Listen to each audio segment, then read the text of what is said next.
We were flying high above the French countryside on July 14th, 1918, a day that would forever be etched in my memory. The sun was just beginning to rise, casting a golden hue across the landscape below. I glanced over at Quentin Roosevelt, the youngest son of the former president, who was flying his Nieuport 28 fighter beside me. His face was set with determination, a look I had come to recognize during our many sorties together.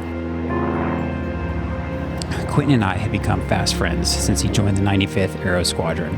Despite his famous lineage, he was just another pilot to us, eager to do his part in the war effort. We had flown numerous missions together, each one more perilous than the last, but today something felt different. There was an air of tension that I just couldn't shake. We had been tasked with a patrol over the Marne River in an area teeming with German activity. Our orders were simple: engage and disrupt their operations. As we neared our patrol zone, I spotted a formation of German Fokker D-7 fighters approaching. They were outnumbering us, but we had faced worse odds before. The air became thick with the sound of machine gun fire as we engaged the enemy. Quentin and I maneuvered our planes with precision, weaving through the sky in a deadly dance. I saw Quentin take down one of the German fighters, a plume of smoke trailing from its engine as it spiraled to the ground. He gave me a quick thumbs up, a brief moment of triumph amidst the chaos. But then, out of the corner of my eye, I saw a German fighter bearing down on Quentin's sixth. I shouted a warning, but the roar of our engines drowned out my voice. The enemy pilot opened fire, and I watched in horror as Quentin's plane shuddered under the impact. Smoke and flames erupted from his engine, and his fighter began to lose altitude rapidly. "Bail out!" I yelled, hoping against hope that he could hear me, but it was too late. His plane was in a steep dive, and I saw him struggle to regain control. The ground rushed up to meet him, and with a sickening thud, his plane crashed into a field below. I wanted to go after him to see if there was any chance he had survived, but the battle raged on around me. I had to keep fighting, knowing that my own life hung in the balance. It was only after me and the others had driven off the remaining German fighters that I was able to break away and make my way to the crash site. When I arrived, my worst fears were confirmed. Quentin's plane was a twisted wreck, and there was no sign of movement. I knew that his death would be a devastating blow to his family, especially to his father, who had already endured so much. Quentin Roosevelt died that day, but his bravery and spirit lived on in the hearts of those who knew him. He had given his life for his country, a sacrifice that would be remembered long after the war was over.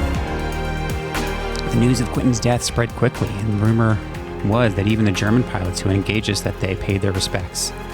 His loss was felt deeply by all who knew him, a poignant reminder of the true cost of war, and as I took to the skies once more, I carried with me the memory of Quentin Roosevelt, a brave pilot and a true friend.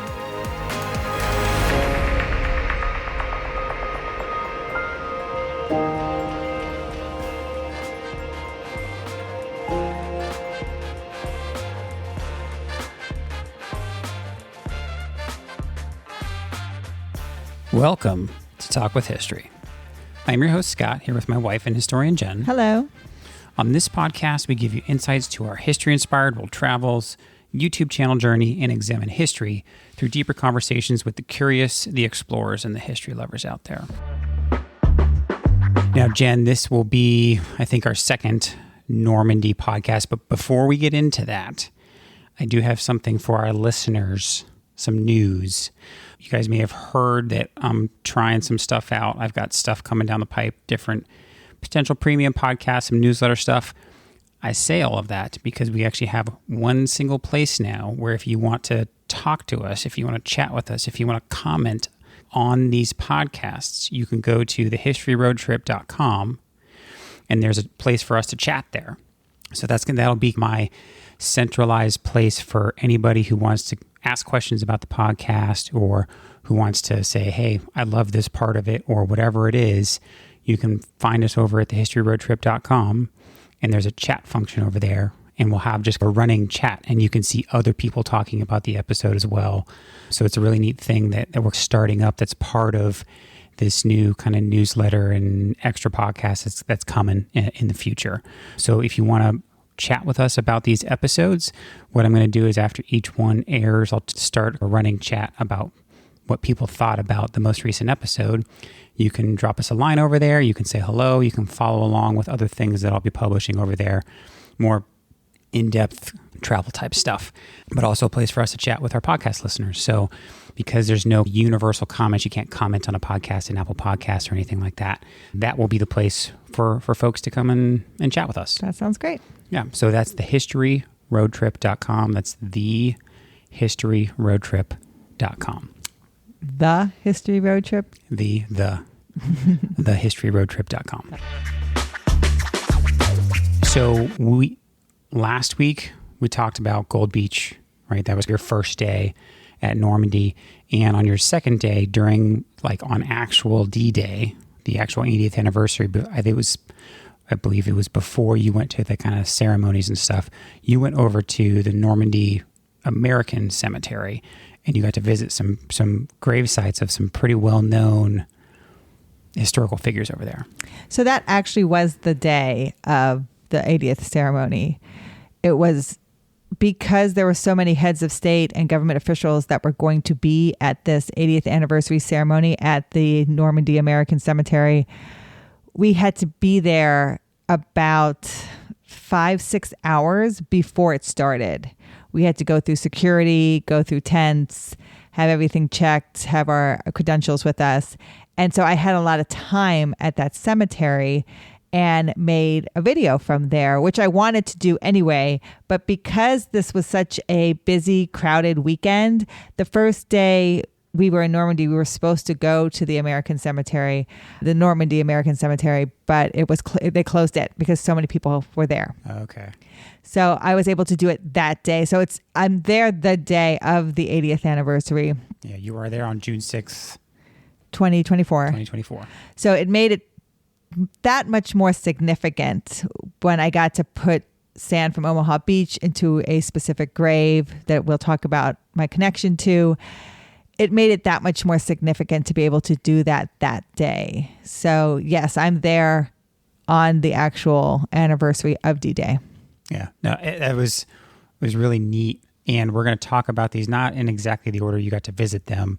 And then we'll talk about the one tie you have to one of the graves there that you actually got to and rub sand in and some of the local news coverage, I'll call it, that came out of that. But first, we're going to talk, there's a fair amount, and you bring it up in the video, there's a fair amount of siblings, essentially, that are buried there. Well, first, let's talk about what it is. Okay.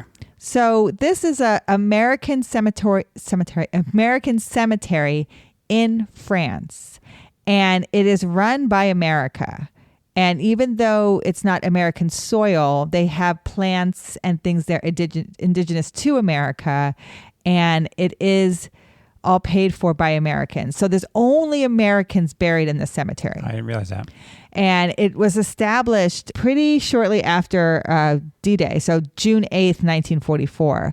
So as you can probably imagine, a lot of men were dying and they needed to bury these men. And so the Normandy American Cemetery actually overlooks Omaha Beach. It's the bluff above Omaha Beach. It covers 172 acres. It contains 9,388 burials, all Americans. All but one is from World War II. And we'll talk about that one that's from World War I. He's the only one. He's the only one. Oh, wow. Everybody else I didn't realize that. is from World War II. Now, there's been a recent burial, as recent, I'd say 2018, who was the twin brother of one of the men who were buried there from the D-Day time frame. Yeah.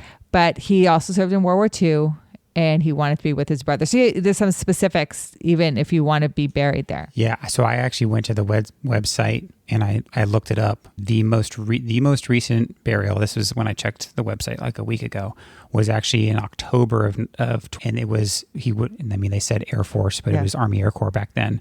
But they found him and they buried him almost 80 years. Almost, it was about 78 years after he passed. Well, they asked all next of kin, everybody who's buried there, they asked all next of kin, would you rather have your family member repatriated back home or buried with his comrades here on French soil in an American cemetery? Ask the family. Yes. So families, everybody who's buried there, besides the unknowns, were agreed to have them buried there. Okay. So again, it's established 2 days after D-Day. It is a pretty amazing place. What's interesting about the Normandy American Cemetery is there only really two types of, I would say, markers. It's really just crosses and Stars of David, because the army at the time only recognized Latin crosses for Protestants and Catholics. And then there's Stars of David for the Jewish religion. And so these are the only three religions recognized at the time by the United States Army. So no other types of markers are present. So that's all you see there. So I actually noticed that, but I didn't understand the reasoning why. So that's neat. It's very neat. Now you will see some markers have the gold lettering. Those will be Medal of Honor recipients. And then everything is in white. It's white marble with white etching of the actual marker connotation, names, and specific dates and regiments. But what people do is they take sand and will rub it in to that marker. So that's what you see sometimes when you're able to read it a lot more clearer. Yeah, because it's very difficult, and you can see it in the video. It's difficult to read without something there, because it's just white engraving, and it's not like there's dark underneath when they engrave it. So when you rub the sand in there, it's almost like you're taking like a tracing paper, yes. right? And you're just rubbing a coal on it, and you're doing the same thing. You're filling those gaps in, and all of a sudden you can read the name, you can read the rank, you can read the regiment, whatever that is. Yeah, and it makes it a lot more clearer to read if you're walking by. And you can see that in our videos that some have the sand in it. It's sand from Omaha Beach. Now, not all of these men fell on Omaha Beach, but it's pretty significant time frame from D-Day to the end of August. Anyone who basically was killed in theater in that area was buried there at Normandy. And you have some even later, but it was really in that general vicinity. And altogether, there's 307 unknown, and then the 9,388 total. But there is a statue there that's pretty famous. We weren't able to get close to it because that's where the ceremony took place around, and they brought out over 100 World War II vets, and they were all right by the statue. But the statue is beautiful. It's called The Spirit of American Youth Rising from the Waves, and it is beautiful. It looks like a young man in the prime of his life rising from the waves. And so it really is a reminder of the sacrifice of these men, and there's 4 women there, but of these men and women in the prime of their life who gave everything for freedom, for America, for a way of life, and they're buried there at France. And so in France, and the French people are just so appreciative and respectful of that. It's a beautiful cemetery. Things are very much in rows. It makes it very easy to navigate. And there is a kind of a center lake that you don't see because they put all of our chairs over this lake. It's like a reflecting pool. And then it's like a little rotunda in the middle that has some words around it. But basically it's a very serene, basic layout. And it just was such an honor to be there. We had beautiful weather, and they had the Allied planes flying over with the invasion markings. So it just felt very reminiscent of that day and a great way to honor these men. The ceremony was beautiful. President Biden spoke. President of France, Macon, spoke. French Legions of Merit were handed out, which is the equivalent of our Medal of Honor. Oh, wow. And he handed out 10 to men who were there on D-Day. So that was pretty amazing. That's cool. And then at the very end, they played taps. Yeah. And the F-35s flew over, and they did the missing man formation, which is my favorite formation. It's basically 5 planes, 4 planes, 1, 2, 3, 5 planes, and they come flying out, and one, not the lead, but the second, will shoot straight up. And it's just a beautiful formation if you've ever seen it. But with the F-35 doing it, it was like watching like the Batmobile. I was like, it was just so impressive. It was amazing. It was a couple times that brought tears to my eyes, and that was one of them. So in making the video, there were a couple graves I wanted to highlight there because there are brothers buried there. There's uncles and nephews. There's a father and son there. And now, you mentioned that kind of the memorial kind of highlights men in the primes of their lives. However, one of the brothers that we're going to talk about here, when he landed at D-Day, was not necessarily in the prime of his life. He was out there giving it his all and willing to sacrifice everything. But he specifically was, I think, like the oldest person to actually land physically and be on the beach at D-Day. Yeah, so Theodore Roosevelt III, who you will hear called Theodore Roosevelt Jr., he's technically not a junior, he's a third, was 56 years old. Yeah, so he was a one-star. And he was a one-star. He's the highest ranking officer to hit the beach on D-Day. He leads from the front. He really was part of the planning of the invasion, and so he wanted to be out there leading logistics. He dies at 56, a little bit later, July 12th, 1944, so about a month and 6 days after D-Day, and he dies from a heart attack, which is not uncommon at the time. You're going to see, we've talked about Egan from Masters of the Air. He will die of a heart attack. These men who are under a lot of stress, you can imagine, plus we don't understand the importance of high blood pressure at the time and keeping that under control and a low salt diet. And those things have not been identified yet as what could cause heart disease. And yes, Theodore Roosevelt will die of a heart attack at 56 years old. And he's buried there at the Normandy American Cemetery. And when I talked about the one soldier from World War I who's buried there, is his brother, Quentin Roosevelt, who fought in World War I and was killed in World War I, was also buried in France. But when his brother is buried at that cemetery, when Theodore is buried at that cemetery, they move Quentin to be beside him. So you'll see in the video, Theodore has the Medal of Honor marker with the gold lettering. Quentin's beside him. Both of them are crosses. It says Roosevelt's, and they're one of the sets of brothers that are buried side by side. There's 45 sets of brothers in the cemetery. 33 are buried side by side, and they're one of them. Yeah, so it's interesting because for our listeners, actually the opening vignette that they've already heard is a depiction of when Quentin goes down. And so I wrote it from the perspective of someone who was flying with him. One of his, and Quentin had this reputation, and again, this is during World War I, so not long after his father had finished being president. And he had to fight that reputation of being the president's kid. And then eventually, I guess he did overcome that and was actually a pretty decent pilot, was well respected amongst his peers.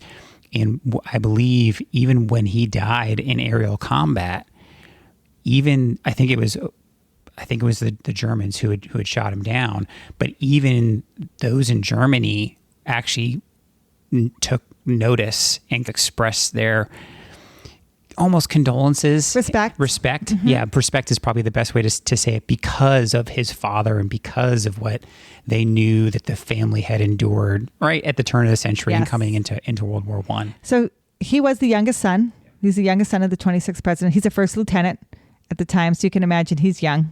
He's been in less than 4 years. And he's with the 95th Airplane Squadron, shot down during World War I. And this is when you get like Bloody Red Baron. This is when aerial combat is really coming into its own. So he is well respected because here is basically the leader of America, and his son is in the fight. And you're going to see that often. Kennedy's brother is also killed in World War II. So it is significant that these leaders of America their sons are also out there in the fight. And Theodore Roosevelt's a perfect example of it. He's a general, but leading from the front. Yeah, and he had actually been in, I believe, during World War I as well. But I think he was an Army guy, right? So he wasn't a pilot. So he was somewhere else. 4th Infantry Division. Yeah, so he was somewhere else fighting during World War I. He ended up getting out. He was a politician, did some stuff for a while, like Secretary of the Navy and this, that, and the other. Then during right around the turn of World War II, came back in. And then he was a one-star, and he was out there with Patton and all this crazy stuff. And here he is, and they'll hear it in the second vignette that I have, because I write it from the perspective of his aide, right? And he's actually like hiding the fact from the army that he's got arthritis and he needs a cane. So here he is, leave it to Teddy Roosevelt's, I think he was his oldest son. Theodore Roosevelt? He's the eldest Jr.? son. He was the oldest son. Leave it to him to be just like his father out there, charging the beaches of Normandy with a cane and hiding heart problems. I mean, those Roosevelts, man, they knew how to just say bully and keep going. He's very much like his father. So it's almost, it's such an honor to visit their graves. Yeah, it was really cool. Because we love Teddy Roosevelt. We've covered him on the channel. We've been to his inauguration site in Buffalo. He's the youngest person to ever become president of the United States. And again, leading from the front, adventurer, and his two sons, his oldest and his youngest, are both gave their lives in the war. And they're buried beside each other there at that Normandy American Cemetery. It was an honor to visit both of them. Each telegram I received in early 1944 held the weight of a family's heartbreak, a mother's tears, and a father's silent grief. But nothing prepared me for the day I received the telegrams about the brothers. It was a warm afternoon when the first telegram arrived. It was brought to me with the usual sense of dread, bracing myself for the all-too-normal verbiage. We regret to inform you that Sergeant Robert Niland has been killed in action. The words seemed to hang in the air, heavy and oppressive. This being his hometown telegraph office for the war effort, I had actually known Robert. He was a good man, brave and kind. My heart ached for his family, but there was no time to dwell on personal feelings. Not an hour had passed when another telegram came. My jaw dropped as I read it. We regret to inform you that Lieutenant Preston Niland has been killed in action. Brothers, both lost to the ravages of war. I felt a wave of nausea wash over me. How could I possibly convey this to their family? How could any parent bear such news? The room seemed to close in around me as I sat at my desk, the two telegrams lying before me like silent specters. I thought of their mother and father, both of whom I knew personally, of the unbearable pain that would endure upon receiving these messages. The weight of my duty pressed down upon me, and I felt the crushing responsibility of being the bearer of such devastating news. I took a deep breath, steeling myself for the task ahead. The Niland family deserved to know the truth, as painful as it was. As I prepared to deliver the telegrams, I thought of all the families who had received similar messages, of the countless lives forever altered by the cruelty of war. It was a sobering reminder of the sacrifices made by so many, and the incredible strength of the human spirit in the face of unimaginable loss. The Niland brothers' story would later inspire books and movies on this dark period of world history, a testament to their bravery and the profound impact of their sacrifice. But on that day, in the quiet of my office, they were simply two young men who had given their lives for their country, and my heart broke for them and their family.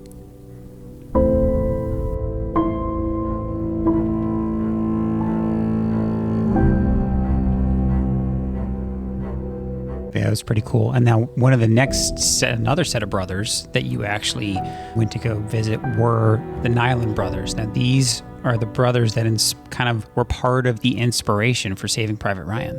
Yes. So Saving Private Ryan is loosely based on these brothers' stories because it was four brothers, and one of them was in the Pacific Theater and had been lost at sea. They thought he was killed in action. He was actually captured. And then these two brothers who were buried at the Normandy American Cemetery, one was killed on June 7th. The other one was killed on June 6th. So one actually died on D-Day. Robert will die on D-Day, and then Preston dies the next day. And when the mother is getting these telegrams, thinking that her son is missing in action and the two other sons are killed in action, the Army secretary takes notice and doesn't want to present her with a fourth. She has four boys out there. So that's what Saving Private Ryan is about, to get the fourth boy home, right? They don't want her to have lost all four of her boys in the war.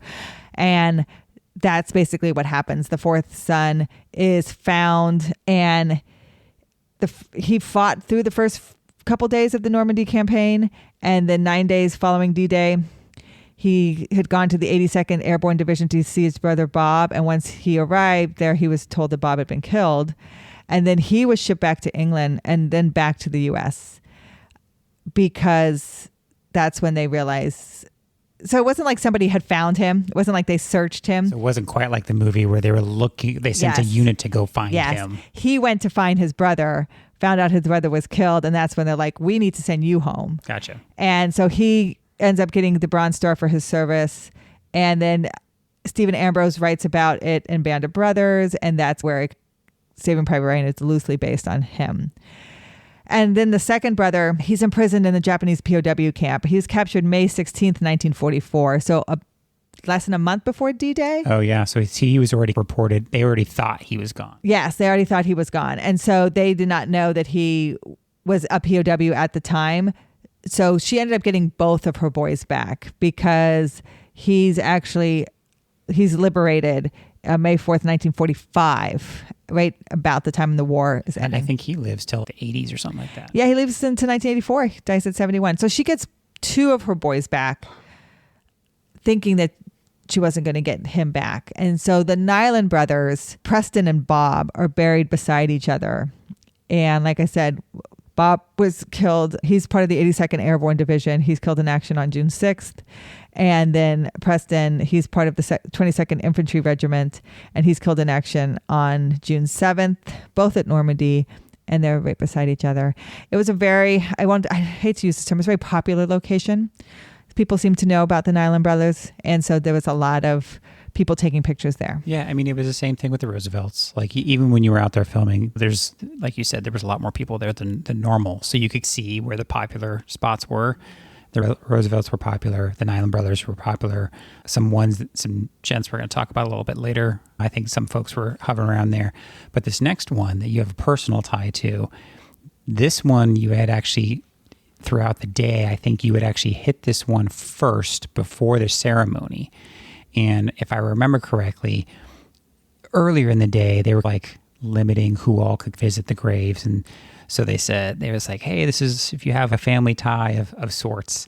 And so tell us about the gravesite that you had a personal tie to. Yeah, it was interesting. The beginning of the day, and I want to remind people, there were thousands of people who came to this ceremony, thousands. So at the beginning of the day, they were trying to keep people off of the graves area and looking for graves and commemorating graves and being able to pay the respect at people's graves. They didn't want them walking. And I had a conversation with one of the women who were in charge of the cemetery, and I asked her, why are you not letting people visit the graves? They want to pay their respects. And she goes, well, we don't want all the damage that all these people are going to cause. And I'm like, bring it on. Let them be visited. That's what these graves are for. And I'm like, they never limit people visiting graves at Arlington. You can tell which ones are more traveled than others, but that is never a deterrent to stop people from paying their respects to their fellow Americans. And I think after having a talk with her, plus she just couldn't stop it. There were so many people. Yeah, it's too many. And I think even your tour guide, because you were with like a tour group, they're like, we've never seen this many people here before. This was the most people they've ever had for a ceremony. So the beginning of the day, I had a talk with the cemetery keepers, and I told them that I'm connected to Lieutenant Harry Wagner from Penn State University, because I was an ROTC student at Penn State University, and all of ROTC students are in one building at Penn State called the Wagner Building. And you just always knew all of your Penn State classes were there, all your labs were there, anything you did military related, checking in. When you're a ROTC student, you get your books there. You're basically in the military, but not in the military. So all of your administration, logistics are all there. So you're basically, I would say I was at the Wagner Building pretty much every day. And that building has been named after him for 50, 60 years now. I don't know when it was officially dedicated to him.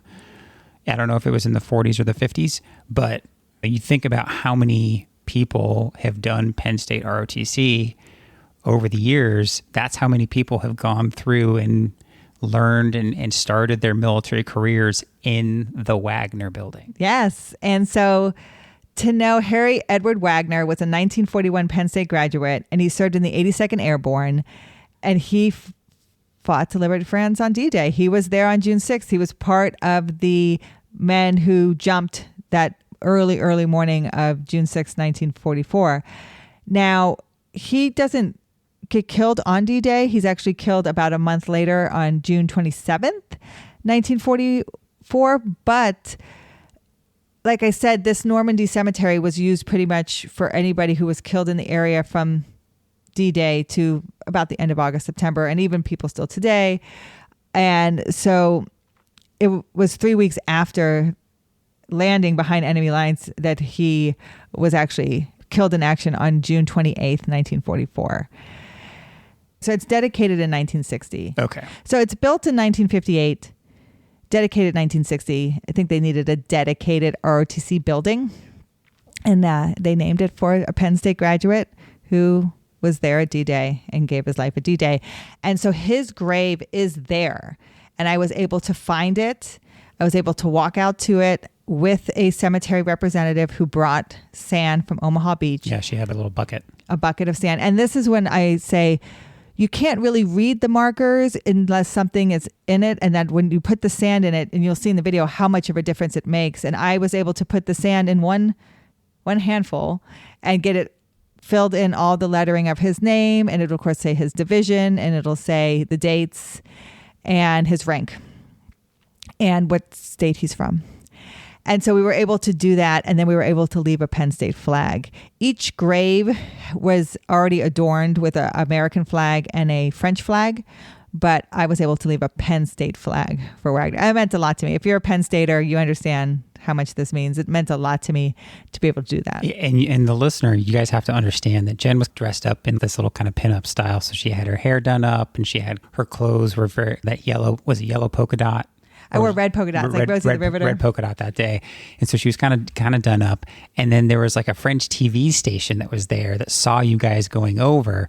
And so they actually followed you guys, and they basically interviewed you briefly afterwards. And so we actually found the clip, or you did. And I say you went and found it. Yeah, it was like local French news. And what was interesting about it is they translate what I'm saying into French. But they film Tom Hanks, because Tom Hanks was there with Steven Spielberg. Of course, their connection to World War II, Band of Brothers, and Saving Private Ryan, and Masters of the Air. But they filmed Tom Hanks and what Tom Hanks felt about the day. And then they cut to me and putting the sand in the grave, and then how I felt about that experience. So I was like, wow, France sees me equivalent to Tom Hanks. It was just kind of just a neat moment because it was so unexpected, but it meant a lot to you because we were there with Bonnie, right? And you and Bonnie went there together. Yeah, and my friend Bonnie and I both went to Penn State ROTC together.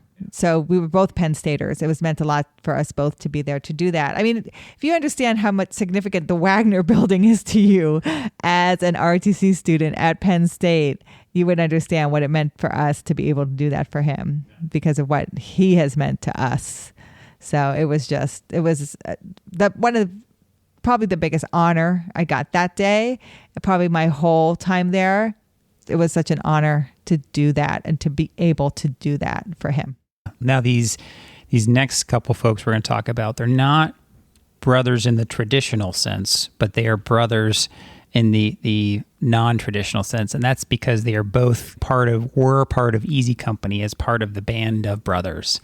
Yes, there's 4 Band of Brothers that are buried at this American Normandy cemetery. And I saw 2. Again, we didn't have a lot of time to visit all of them. I would have, but one is depicted in the show. We saw Terrence Salty Harris, and he's depicted in the show when they do the mutiny in Aldeborn, and they don't want to be under Sobel anymore. And Harris is transferred out of the unit. Yeah. So if you've lots of folks have seen Band of Brothers. If you remember that scene where the NCOs are getting together and they're saying, we're not going to follow Sobel, so we're all going to sign these memos or sign this letter essentially stating, and we're going to route it up to chain of command. And then it cuts to the scene with the colonel. I forget the colonel's name. I ought to have you all shot. This is nothing less than an active mutiny while we prepare for the goddamn invasion of Europe. Sergeant Harris, Sir. Turn in your stripes, collect your gear. You are hereby transferred out of my regiment. Sir. Get out. But he's I ought to have all you guys shot. We're preparing for the goddamn invasion of Normandy. He's yelling at these guys, letting them have it. And then the first person he cuts to, that the camera cuts to, he goes, Sergeant Harris, turn in your stripes. You were transferred out of my division. And that's him. That's him.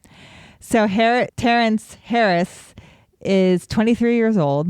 He was a part of Easy Company. He wasn't after that, but he does make the jump on D-Day, and he is still part of the 101st Airborne, but he ends up losing his life. He is given the Bronze Star, Purple Heart, and it was an honor to visit him there. So yes, he is depicted in Band of Brothers, and he is buried there at the Normandy American Cemetery. The other person we saw was Everett Gray. And he was 22 from California.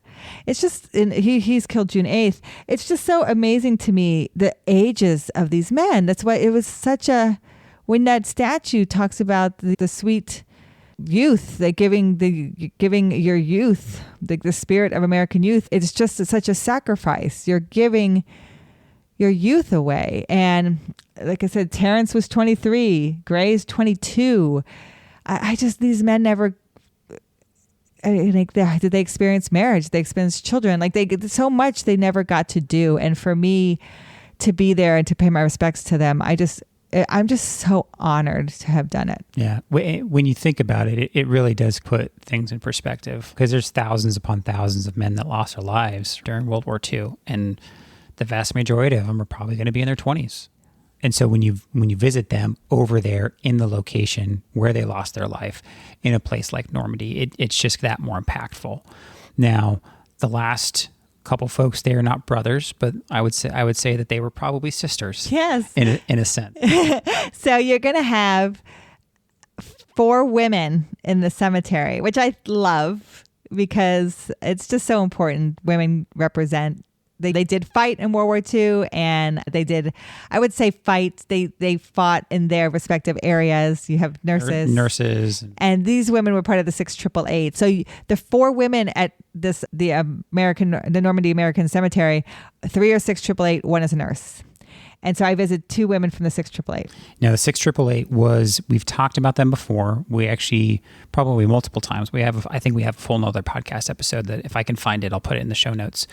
But the 6888 was the first African-American Women Army Corps. And it was a Central Postal Directory battalion. So they were brought in to help with this postal backlog that whatever mail unit couldn't figure it out. Years. I think it was like a year, 2 years of backlog of mail to service members out there in Europe. Yeah. So not only was this the first all-black female unit, right? So first black female officer, this first of its kind, right? And think about the era in which they are operating, right? So they get there, they send them over to what we may not think, right, that the outsider who's not involved in the military, and we talked about this when we talked about the 6888 before, outside the military, you're like, well, what's the big deal with the postal battalion, like some backlog mail? When you're deployed overseas, and especially for these men who were there for years on end, right? Some of the Band of Brothers were there for a couple of years. Yeah, not knowing when you're going to come home. Not knowing when you're going to come home. They're writing letters home. They're hoping to receive letters wherever they are. That, you and I have been on 9-month deployments before, and getting a care package or a letter, right? And nowadays you can get emails, but when we first came in, when you and I first came in, email was not as common. And getting a letter from home with a picture or whatever it is, it just lifted your spirits so much. And think about, this is World War II, so letters were the only option. And that's the only way they could hear from their loved ones, from their friends, from whatever. And this unit comes in and does some amazing things to turn things around. Within months, so they go to England first. Within months, they clear out all the mail in England within a couple months. Takes 3. They were expecting for it to take 6 to 9 months, and they did it in 3. 3. And so they were so effective, they sent them to France, to the backlog of mail in France. And again, so effective. And they just really excelled in what they were called to do, and just really, I think, just made women in the military, African American in the women's military, made them look so professional and so good at their job. I found a video online, and it was, I think it was like Hollywood recognizing women of the 688 or something like that. And so it's, I don't know if it's Walter Cronkite and Terry Crews, these kind of well-known actors and folks narrating this video. And it talks about an interaction that the unit had with the visiting general. And this visiting general comes in, and so Sergeant Adams, Charity Adams, she was the first black female commissioned officer. She was in charge of this unit. When the general visited, she was supposed to have her unit out there for kind of inspection, so he could see in their typical inspection uniforms or whatever it was. And he gave her a hard time because her entire unit wasn't there. Well, and she was explaining, how we've been clearing this backlog is because we've been working in shifts and basically working 24 hours a day, but in 3 shifts throughout the day, right? And then for some reason, whoever was doing it before, I wasn't doing that. And so she pushed back, and he threatened, and again, this is the 40s, he threatened to have a white officer come and take over the unit. And she told him right then and there, she said, "Over my dead body." And what I heard, again, this was in the video about this general coming back later, I think a year later or something like that, after they had already turned everything around, they were sent off to the next spot to clear more mail somewhere else, was he actually came back and saw how well she had done and actually recognized her for that, recognized her excellence, and said that he was wrong the first time. And I just, of the time of that era, to me, that's so indicative of what can be accomplished in the military. Even then, that's in the crux of, that's before really the civil rights movements and all that stuff. But in the military, you and I have talked about, things just matter a little bit less. When you're in the same uniform, you're doing the same thing, you hold yourself to the same standards. If you accomplish the mission and the other person doesn't, or if you're holding yourself to that standard and you're meeting the mission, leadership's going to be like, yeah, I don't care what you look like. Mm-hmm. Actions. I don't care what your skin color is. We talked about it with Tuskegee Airmen. Yeah. That was a big thing for the Tuskegee Airmen. And the military, and it's one of the things that I love, is a place for that to thrive and for that to really demonstrate itself. And so we've talked a lot about them, but let's say that the first was Sergeant Dolores Brown, I believe. So what had happened was there was a Jeep accident. There were 3 of these women from the 688 that were in a Jeep together, and they had a Jeep accident. 2 of them will die on July 8th, 1945, and Dolores Brown, she'll die July 13th, 1945. She holds on for 5 days, but then will succumb to her injuries. So again, this is almost a year and a month after D-Day, so they're still utilizing this cemetery because people are still over in the area and doing work. And again, they asked the next of kin, would you like them to be repatriated back to America, or would you like them to be buried here with their brothers and sisters in arms in France? And that's what they decided. So Dolores Brown will die on July 13th, 1945. You have Mary Barlow, who will die July 8th, 1945, and Mary Bankston, who will die July 8th, 1945 as well. And they're all, I have 23, 22, and 24 years old. Yeah. It was really just neat to be able to show what these women did and show that they're buried next to the men who were right there in the theater, or the theater of war with them. And there's 147 African Americans in the Normandy American Cemetery. There's 20 Native Americans there. So it is, again, I like the representation it has of World War II. It is a World War II cemetery, but the representation of America and the people who were serving the country at the time is there. Yeah. So the video is great. I was so glad you got to get out there and see the people that you did. You made the most of it, because there was a lot of people there, and you were a little bit beholden to your tour group sometimes. So I think you did a great job. And for folks who are curious, by the time this airs, that video will have already posted. So I encourage you guys to go check it out. I will say it is an honor to go there. If you're an American and you want to be in a place where America is so honored and so respected by a country, the people of Normandy respect and love Americans, and the way that cemetery is cared for and the way I felt in that cemetery, being able to honor my fellow Americans, it was just a feeling that I was proud to do. It can't be replicated. It's there waiting for you if you'd like to go visit. But it is only Americans in that grave, in that cemetery. And it is an honor to, as an American, to visit them there in their final resting place. As the general's aide, I had seen many officers come and go, but Major Charity Adams was different. Not only was she the first black woman to become an officer in the Women's Army Auxiliary Corps, but she also commanded the 6888th Central Postal Directory Battalion, an all-black, all-female unit tasked with the monumental job of sorting through a massive backlog of mail for U.S. troops in Europe during World War II. The job was crucial for morale, and the general was keen to see how this unique battalion was faring with such a monumental task. We arrived at the postal facility in France early in the morning. The general's expression was stern, his eyes scanning the rows of women working diligently.